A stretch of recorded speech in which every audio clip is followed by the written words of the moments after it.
All right, tonight on KPRC 2 Plus, we launch another episode of The Evidence Room. This is the case of Anthony Allen Shore, who became known as the Tourniquet killer. KPRC 2 investigator Robert Arnold here this morning with some background. And Robert, we understand KPRC 2 has a connection to this. Yes, go back to the summer of 1995. A young lady by the name of Barbara Magana was working the assignments desk, and one of her jobs was to take in calls and tips from the public. And so she got one call from a gentleman saying, I'm going to tell you where to find a body.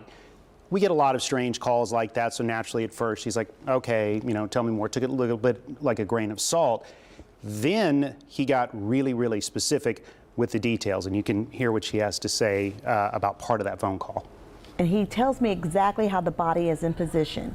And it was strange because he told me that she was going to be found with her legs a certain way. She's going to be looking up to the sky.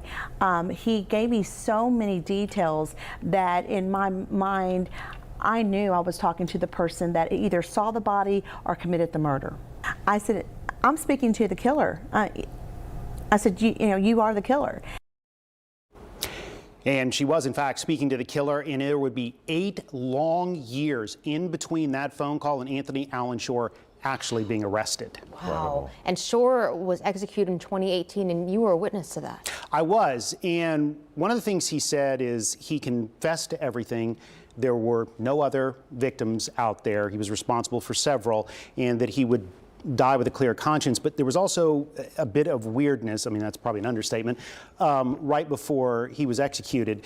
Another death row inmate by the name of Larry Ray Swearingen tried to get Shore to take credit for his murder, and therefore, see, I told you I was innocent all these years. And I guess Shore originally had agreed to it, but then reneged. Is like, no, you got to take responsibility for your own. And it became a whole debacle, like it postponed executions and everything right before the end. But Shore claims that he died with a clear conscience because he confessed to everything. Fascinating. So what kind of evidence is still in the archives? The confession tapes. Shore was a picture in duality.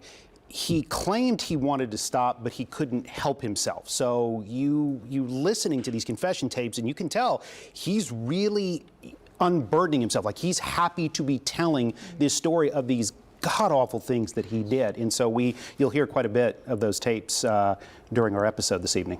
Wow, it's horrifying and fascinating, all of the above. What is it like for you to cover something like this, or to dig deeper into something like this?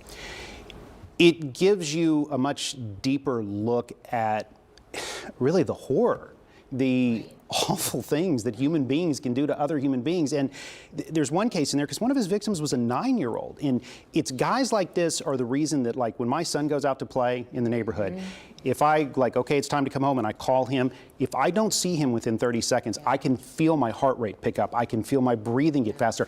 And it's because of guys like this. One of his victims was 9 years old. He was driving a van, just saw her and wanted her. And I mean, it's just horrible when you hear details like that. And you realize what's out there. Yeah. And it is for all of us parents, That's right? right. Our biggest Oh, yeah. Right. is knowing that they're out there. Yep. Robert, thank you. And you can watch The Evidence Room for yourself exclusively tonight at 6:30 on the KPRC 2 Plus live stream, not just tonight, but every Wednesday.